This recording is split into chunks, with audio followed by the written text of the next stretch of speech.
Los necios detestan escuchar que su sufrimiento no proviene del mundo, sino de la voluntad ciega que los habita y que se niegan a reconocer. Hay una verdad que la gente odia escuchar, y no es la que crees. No se trata de que les digas que están equivocados, que fracasaron o que perdieron. La verdad que más odian, la que provoca más resistencia, más rabia, más defensas psicológicas, es aquella que amenaza la imagen que tienen de sí mismos. Arthur Schopenhauer lo sabía. Entendió que el ser humano no huye de la verdad porque sea dolorosa, sino porque destruye la fantasía sobre la cual ha construido su identidad. Y esa fantasía, esa ilusión reconfortante de superioridad, de certeza, de estar del lado correcto, es lo único que los mantiene a salvo del abismo de su propia mediocridad. Esto no es un insulto, es una observación. Y si en este momento sientes que necesitas defenderte, pregúntate por qué. Schopenhauer decía que el intelecto humano no está diseñado para descubrir la verdad, sino para sobrevivir. Y la supervivencia del ego requiere algo mucho más peligroso que la ignorancia, requiere la ilusión de conocimiento. Porque una persona que sabe que no sabe puede aprender. Pero una persona que cree que sabe, que ha construido su identidad sobre la certeza de que es inteligente, despierta, superior, esa persona ya no puede aprender nada. Ha cerrado todas las puertas, se ha convertido en un sistema sellado, impermeable a la verdad, porque aceptar que está equivocada significaría aceptar que toda su autoimagen es una mentira. Y eso es intolerable. Ahora piensa en la última vez que alguien te corrigió. No estoy hablando de algo trivial, hablo de algo que tocaba tu identidad, tu forma de ver el mundo, tu opinión sobre un tema que consideras importante. ¿Cuál fue tu primera reacción? ¿Curiosidad? ¿Apertura? ¿O fue una oleada inmediata de resistencia, de justificación, de búsqueda desesperada de argumentos que demostraran que, en el fondo, tenías razón? Esa reacción no es racional, es emocional, y revela algo profundo sobre cómo funciona tu mente. Revela que tu ego no está interesado en la verdad, está interesado en la supervivencia. Schopenhauer observó algo que la mayoría prefiere ignorar, que la inteligencia y la sabiduría no son lo mismo. Puedes ser extremadamente inteligente y completamente ciego.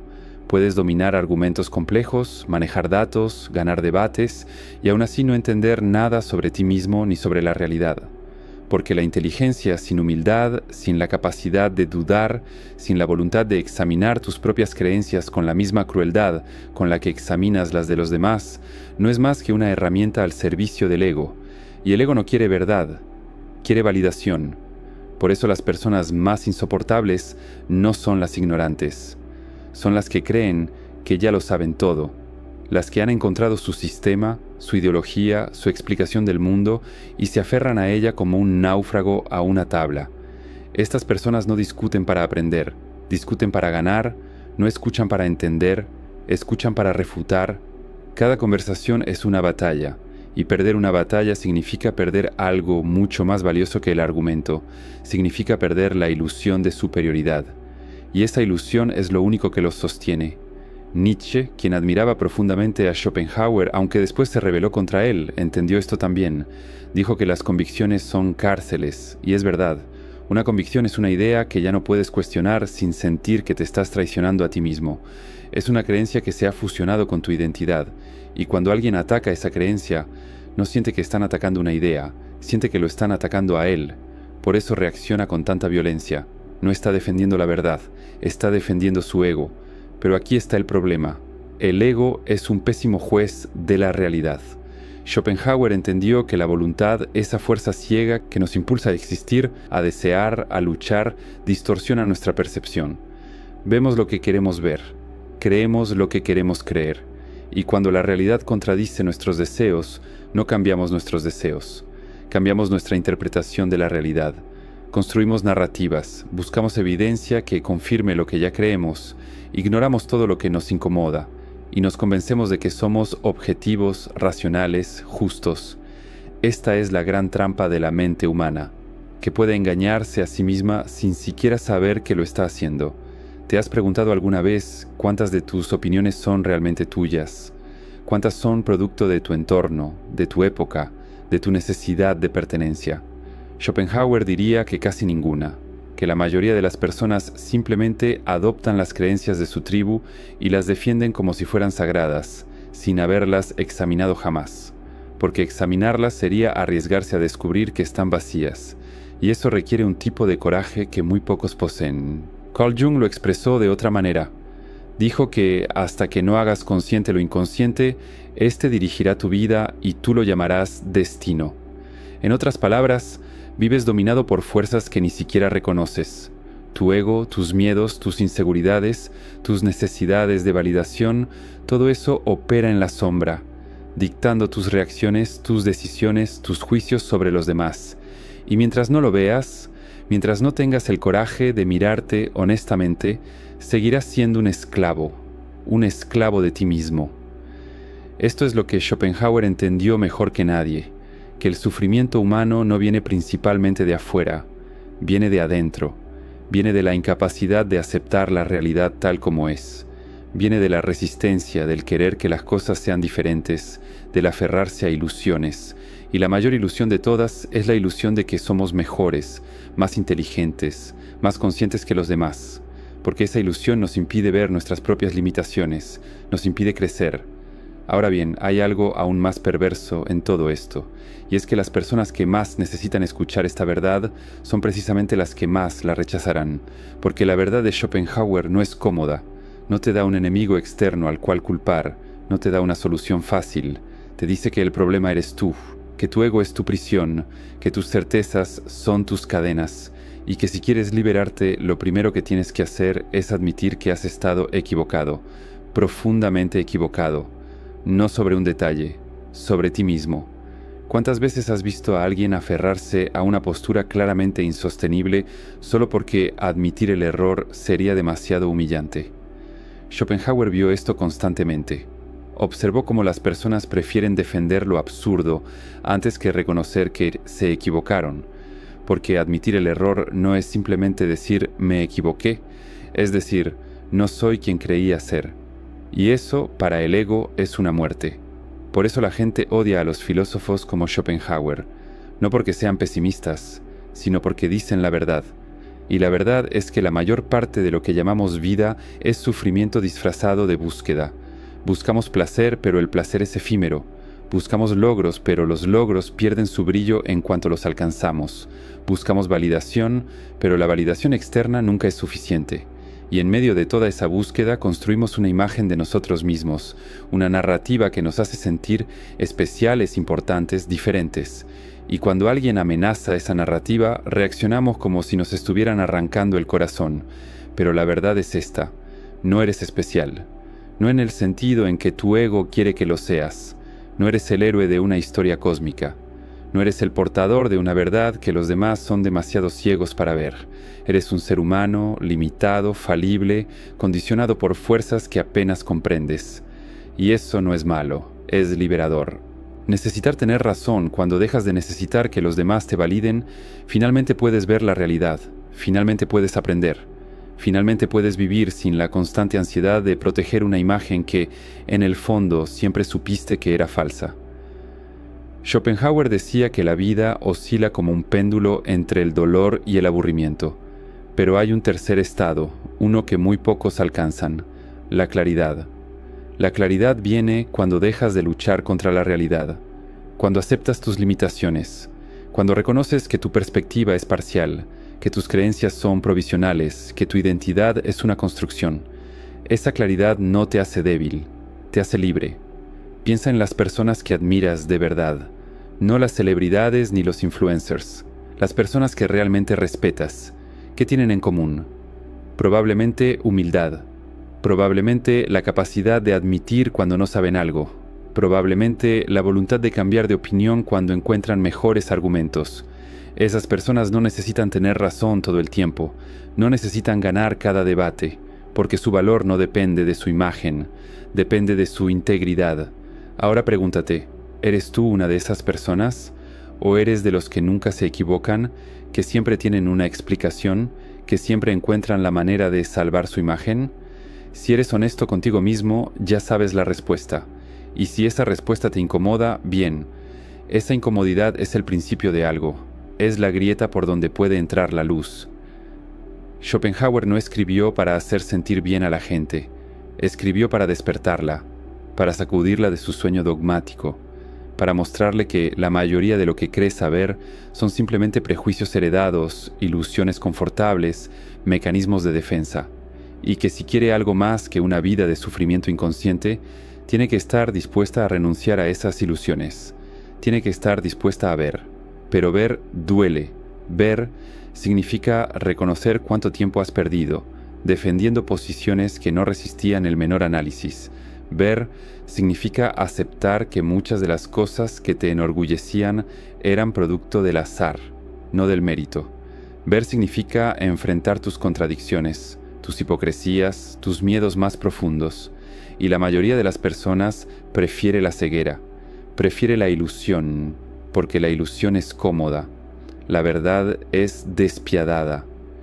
Hay algo profundamente irónico en todo esto, y es que las personas que más hablan de verdad, de razón, de pensamiento crítico, suelen ser las más cerradas a cuestionar sus propias creencias. Se han convertido en jueces de los demás sin haber examinado nunca su propio tribunal interno. Critican el dogma ajeno mientras defienden el propio con uñas y dientes. Schopenhauer llamaría a esto lo que es: hipocresía inconsciente. Porque incluso la hipocresía puede ser sincera cuando uno es lo suficientemente ciego a sí mismo. Déjame darte un ejemplo concreto.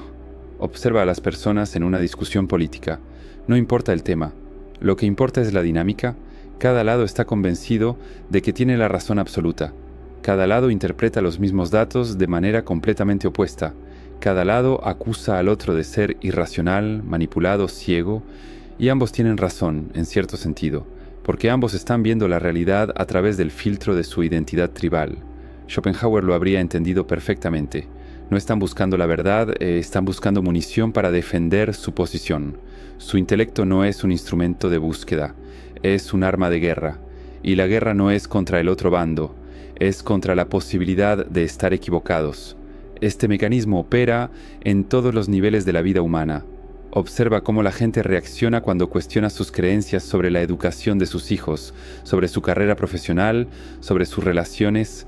No importa cuán gentil o razonable sea tu cuestionamiento, lo que importa es que estás tocando algo que forma parte de su identidad, y la identidad no se defiende con razones, se defiende con emociones, con rabia, con desprecio, con burla, con cualquier cosa que sirva para descalificar al mensajero y así no tener que enfrentar el mensaje. Schopenhauer observó que los seres humanos rara vez actúan por razones conscientes. La mayoría de nuestras acciones están determinadas por impulsos que ni siquiera reconocemos. Llamamos a esto libre albedrío, pero en realidad somos como marionetas cuyos hilos son nuestros deseos, nuestros miedos, nuestras necesidades inconscientes. Y luego, después de actuar, construimos explicaciones racionales para justificar lo que ya hicimos. Le damos sentido a posteriori. Creamos una historia coherente donde somos el protagonista razonable, justo, bien intencionado, pero esa historia es ficción. Es la mentira que nos contamos para poder dormir por las noches. ¿Alguna vez has notado cómo las personas que más critican ciertos defectos en los demás son precisamente las que los poseen en mayor grado? Jung lo llamó proyección. Schopenhauer simplemente lo llamó ceguera. No podemos ver en nosotros mismos lo que más despreciamos, así que lo proyectamos en los demás. Y mientras más lo criticamos afuera, más evitamos mirarlo adentro. Es un mecanismo de defensa perfecto. Nos permite sentirnos moralmente superiores mientras permanecemos completamente ignorantes de nuestra propia sombra.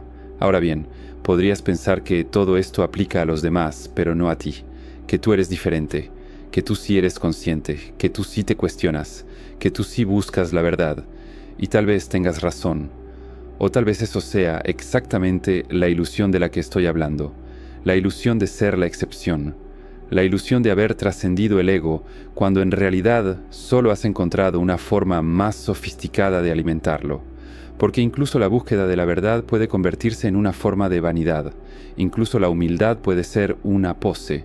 Schopenhauer sabía esto, sabía que el ego es infinitamente astuto, que puede disfrazarse de cualquier cosa, incluso de su propia negación. Entonces, ¿cómo escapas de esta trampa? ¿Cómo sabes si realmente estás buscando la verdad o solo estás alimentando una versión más elaborada de tu ego? Schopenhauer diría que no hay escapatoria completa, que mientras exista la voluntad, mientras exista el deseo, mientras exista el impulso de ser, de querer, de afirmarte, estarás atrapado, pero hay grados de ceguera y hay algo que puedes hacer. Puedes aprender a observarte, no a juzgarte, no a justificarte, simplemente a observarte, a notar cuando te pones defensivo, a notar cuando necesitas tener razón, a notar cuando estás más interesado en ganar que en comprender. Y en esa observación, sin juicio, sin narrativa, hay una pequeña posibilidad de libertad, porque la libertad no está en controlar tus impulsos, está en verlos, en reconocerlos por lo que son, en no identificarte con ellos. Schopenhauer decía que el sabio es aquel que ha aprendido a ver la voluntad operando en sí mismo, y al verla deja de ser completamente dominado por ella.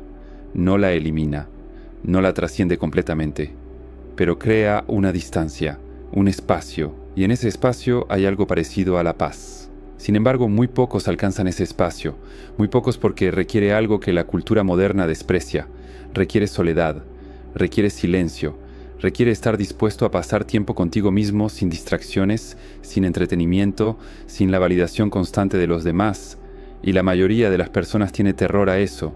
Tienen terror a quedarse a solas con sus pensamientos porque saben, en algún nivel profundo, que si se quedan quietas lo suficiente, si dejan de correr lo suficiente, van a tener que enfrentar todas las verdades que han estado evitando. Van a tener que ver quiénes son realmente, despojados de sus máscaras, de sus logros, de sus narrativas reconfortantes. Schopenhauer pasó gran parte de su vida en soledad, no porque fuera antisocial, sino porque entendió que la verdad no se encuentra en el ruido, se encuentra en el silencio, en la observación calmada de la vida tal como es, no como quisiéramos que fuera. Y lo que vio en ese silencio no fue reconfortante. Vio el sufrimiento inherente a la existencia, vio la vanidad de las ambiciones humanas, vio la ceguera generalizada, pero también vio algo más. Vio que reconocer todo esto, mirarlo de frente sin parpadear, es el primer paso hacia algo que podríamos llamar sabiduría. Y la sabiduría, para Schopenhauer, no consiste en tener respuestas, consiste en dejar de hacer las preguntas equivocadas. La mayoría de las personas preguntan cómo pueden ser más felices, más exitosas, más admiradas.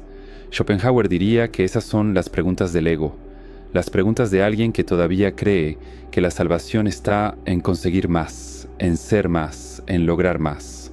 La pregunta correcta es diferente. La pregunta correcta es, ¿cómo puedo ver con claridad? Y esa pregunta no tiene una respuesta simple, tiene un proceso doloroso de despojarse de ilusiones, de soltar certezas, de admitir ignorancia. Cuando Schopenhauer publicó su obra maestra, el mundo como voluntad y representación esperaba reconocimiento inmediato, esperaba que el mundo filosófico reconociera la profundidad de su pensamiento. No pasó nada. El libro fue ignorado, vendió casi nada, y durante años Schopenhauer vivió en la amargura de sentirse incomprendido. Irónico, ¿verdad? Incluso el filósofo que entendió la vanidad del ego no estaba libre de ese mismo ego. Incluso él quería reconocimiento. Incluso él sufría por la indiferencia del mundo. Esto no invalida su filosofía. La confirma. Confirma que todos, absolutamente todos, estamos atrapados en esta condición humana. La diferencia está en si lo reconocemos o no. Y aquí es donde llegamos al núcleo de todo. La verdad que los idiotas odian escuchar no es que son tontos, es que no son diferentes, que su superioridad es una fantasía, que su certeza es fragilidad disfrazada, que su desprecio por los demás es miedo a mirarse a sí mismos, y que mientras sigan negando esto, mientras sigan defendiendo su imagen en lugar de buscar claridad, seguirán siendo exactamente lo que desprecian, ciegos, reactivos, esclavos de fuerzas que no comprenden. Schopenhauer diría que la compasión es la única virtud genuina, pero no la compasión sentimental y condescendiente. La compasión que nace de reconocer que todos compartimos la misma condición, que todos sufrimos, que todos estamos confundidos, que todos construimos defensas, que todos mentimos, sobre todo a nosotros mismos, y que cuando entiendes esto, realmente lo entiendes, no puedes seguir sintiéndote superior, no puedes seguir juzgando con tanta certeza, porque ves en el otro tu propio reflejo, ves la misma lucha, el mismo dolor, la misma búsqueda desesperada de significado en un universo que no ofrece garantías. Pero esta compasión no es debilidad. No significa tolerar el absurdo o permanecer en silencio ante la mentira. Significa ver con claridad, sin odio, sin desprecio, sin necesidad de sentirte mejor que nadie. Significa poder decir la verdad sin necesitar destruir al otro. Significa poder discrepar sin convertir al otro en enemigo. Y eso es algo que casi nadie logra, porque requiere haber hecho primero el trabajo más difícil, mirarte a ti mismo con la misma honestidad despiadada con la que miras a los demás. ¿Estás dispuesto a hacer ese trabajo? ¿O prefieres seguir en la comodidad de tus certezas, en la seguridad de tu superioridad imaginaria, en la ilusión de que tú sí lo tienes todo resuelto? Schopenhauer no te va a juzgar por elegir la ilusión. Simplemente va a observar que la elegiste y que esa elección tiene consecuencias. Tiene el costo de una vida vivida en la superficie, sin profundidad, sin claridad, sin la posibilidad de algo más grande que el ego. Schopenhauer creía que el arte, especialmente la música, ofrece un escape temporal de la tiranía de la voluntad. En la contemplación estética, por un momento, dejamos de querer, dejamos de desear, dejamos de ser ese yo hambriento y ansioso, y en ese momento experimentamos algo parecido a la paz. Pero es temporal, siempre es temporal, porque mientras haya vida habrá voluntad, y mientras haya voluntad habrá sufrimiento. No hay salida permanente. Solo hay momentos de claridad, momentos en los que ves, y esos momentos son suficientes, tienen que serlo, porque son todo lo que tenemos. Entonces, ¿qué vas a hacer con esto? ¿Vas a seguir defendiendo tu ego, aferrándote a tus certezas, rechazando todo lo que amenace tu autoimagen? ¿O vas a tener el coraje de dudar, el coraje de mirarte honestamente, el coraje de admitir que quizás, solo quizás, has estado equivocado sobre ti mismo todo este tiempo? Porque ahí, en esa grieta de duda, es donde comienza la verdadera lucidez. No la lucidez que te hace sentir bien, la lucidez que te hace ver. Y ver, realmente ver, es lo más cercano a la libertad que un ser humano puede alcanzar.